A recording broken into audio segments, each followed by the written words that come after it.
हम बात कर रहे हैं टेररिज्म की, हम बात कर रहे हैं आतंकवाद जो देश को बर्बाद करने के लिए तोले हुए है।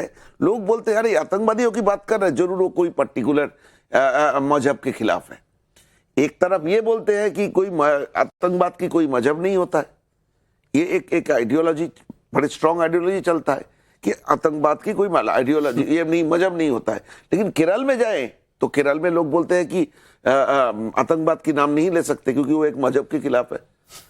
आप आज किसी के एक ट्वीट देख रहा था कि किसी ने लिखा है कि आईसिस कब से वो हो गया, देश इंडिया प्रेमी हो गया कि उसके खिलाफ नहीं बात कर सकते। तो बात यह है, हमारी फिल्म में हमने कोई मजहब का नाम नहीं लिया, हमने कैटेगरिकली आईसिस की नाम लिए। हमने पूरे प्लान को आईसिस की सिनिस्टर प्लान बताए और हमने ये बताए जैसे आईसिस की इंटरनेशनल मशीनरी काम करते हैं, एग्जैक्टली वही मशीनरी केरल में एक अंडरग्राउंड सेसेशनिस्ट फोर्स के हिसाब से एक्टिवेटेड है। हमने चाहते हैं कि ये फिल्म आप लोग देखें। ये जो डिस्कशन हो रहा है, कोई पॉलिटिशियन कुछ बोल रहा है, कोई पॉलिटिशियन कुछ बोल रहा है, मुझे ये लगता है कुछ लोग हैं उनको समझ में आ गया कि हमारी फिल्म सच बोलने के लिए आए हैं, तभी उसको रोकने के लिए कोशिश हो रहा है। अरे ये फिल्म आ जाएगा तो सच तो निकल में आ जाएगा। आपको अगर कोई बच्चे अगर कुछ अनप्लीजेंट ट्रूथ बोलते हैं ना, उसको मुंह दबा देते हैं ना, तो हमारी भी मुंह दबाने की एक वो चल रहा है। सारे कुछ दूध की दूध पानी का पानी हो जाएगा। परसों जब फिल्म रिलीज होगा, मुझे नहीं लगता है आपके पास और कोई सवाल होगा कि हम बोलना क्या चाहते थे और बोला क्या है। बोलना क्या चाहते थे और बोला क्या है, कोई सवाल उसके बाद नहीं रहेगा। और ये मुंह दबाने की कोशिश की जा रही है क्योंकि हम सच्चाई बयान कर रहे हैं। सुदीप्तो का कहना यह है, और हम कहते हैं तो वो एजेंडा, प्रोपेगेंडा, तमाम बातें हो जाती हैं, और वो कहते हैं तो वो सच्चाई की दूध से नहाई हुई प्रतिमूर्ति होते हैं। ये बात आपको भी, आप इससे कनेक्ट करके देख पा रहे हैं ना क्या जो सुदीप्तो कह रहे हैं। लेकिन आदाब, एक बात फिर से मैं आपके पास ये समझने के लिए आना चाह रहा हूं कि इसी एज की लड़कियों की वो कहानी है जिसमें आप हैं अभी। जब आप आसपास के समाज को महसूस करती हैं, जब आप आसपास चीजें होती हुई देखती हैं और इस कहानी को आप पर्दे में उतारने के लिए जाती हैं, आप कहती हैं कि आप कनेक्ट इसलिए कर पाती हैं क्योंकि आपको ये इशू अपील करता है। लेकिन आपको ये लगता है क्या कि इससे इतने बड़े कि जैसे कोई हाथी किसी कमरे में बैठा हुआ हो और लोग उसको नजरअंदाज कर रहे हैं और कह रहे हो कि ये कहां ही भैया, तो कोई मैटर ही नहीं है। लव जिहाद को तो लेकर देखिए उन्होंने क्या कह दिया था कि लव जिहाद तो एग्जिस्ट ही नहीं करता। बाद में पाया गया था, एजेंसीज ने पाया था, कोर्ट ने पाया था कि ये लव जिहाद एग्जिस्ट नहीं करता, लोगों को बरगलाया नहीं जाता, इतना बड़ा तो नंबर है नहीं। Are they ignoring the elephant sitting in the room? Yeah, but then some people like to ignore the elephant sitting in the room. हम लोग उनका चेंज नहीं कर सकते हैं। यहीं पे दूसरी बात मैं आपसे पूछता हूं।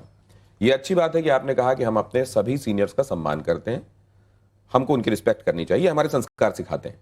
लेकिन आपको लगता है क्या कि too much of democracy is also a form of anarchy, जहां पे कहीं भी कोई भी कुछ भी करने के लिए समझता है कि वो आजाद है? या बट अगर कोई भी कुछ भी कर सकता है, then allow us to release our movie and in the theaters and then decide that.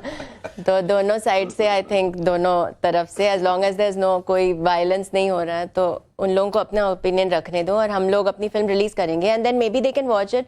शायद देखने के बाद वो हमारी तरफ आ जाए, बिकॉज हम लोग टेररिज्म के खिलाफ कह रहे हैं। तो जो भी टेररिज्म के खिलाफ है वो डेफिनेटली ये फिल्म देख के कहेगा we are on this film side, because ये फिल्म टेररिज्म को कह रही है कि we don't want terrorism, not in here, not in Kerala, not in India and not in the world. So I think worldwide लोग यही कहेंगे। इस फिल्म के तीन वो पहलू या तीन जो डायलॉग आप इस वक्त, एक तो हम देखते हैं उसमें आपका जो, जिसमें आप कहती हैं कि ISIS कब ज्वाइन किया, अगर आपको ये जानना है तो क्यों और कैसे ज्वाइन किया, ये आपको कहानी सुननी पड़ेगी। देखिए आप अगली फिल्म में मुझे ट्राई कर सकते हैं। लेकिन मैं आपसे जानना चाहता हूं कौन सी वो बात जो बड़ी शिद्दत से आपने उसमें बोली है, महसूस की, आज भी आपके दिमाग में जो घूमती है, वो आप जरा हमारे दर्शकों से साझा करेंगे? नहीं, हर चीज, आई होप हर चीज मैंने एकदम शिद्दत से किया। I hope there is not even one false note in the whole film. बहुत सारे ऐसे सीक्वेंसेस हैं, बट सिंस लोग कह रहे हैं and speaking about the number and saying पर इतनी सारी लड़कियां कैसे गई, there is one scene in the film जहाँ पे एक टैंकर है, कैन आई एंड एक टैंकर में लाइक मुझे ट्रांसपोर्ट किया गया, मैंने शादी की और फिर मैं गई स्टोरी में, जो आप ट्रेलर में देख रहे हो। पर कुछ लड़कियों को और बच्चों को एक टैंकर में, जैसे हम लोग कपड़े वॉशिंग मशीन के अंदर स्टफ करते हैं, तो वैसे एक टैंकर जाता है जहाँ पे बॉडीज जैसे कपड़े हैं वॉशिंग मशीन में, और वहाँ पे एक छोटा सा होल है, और जब भी बॉडीज निकाले जाते हैं वो होल से निकाले जाते हैं, तो आपके हाथ पैर टूट सकते हैं, and may be you will be living and may be you will be dead. अगर आप जिंदा हो तो देन आप सुसाइड बॉम्बर बन सकते हो, या सेक्स स्लेव आपकी पूरी लाइफ के लिए, जब तक आप मर नहीं जाओगे, और अगर आप मर गए तो आप वहीं पे दफना दिया जा सकता है आपको। सो आई रिमेंबर दैट सीन, मैं देख रही हूँ ये, एंड वो सीन शूट करने से पहले दादा ने मुझे असली फुटेज दिखाया उसका। So when we watched it I remember being really terrified, and बहुत स्कैरी बात है ना इंसानों को, इट्स रियली हॉरिफिक। सो वो ओरिजिनल वीडियो जो बरादा मेंशन कर रही है, ओरिजिनल वीडियो अगर देखेंगे तो अल्लाह चलाता है।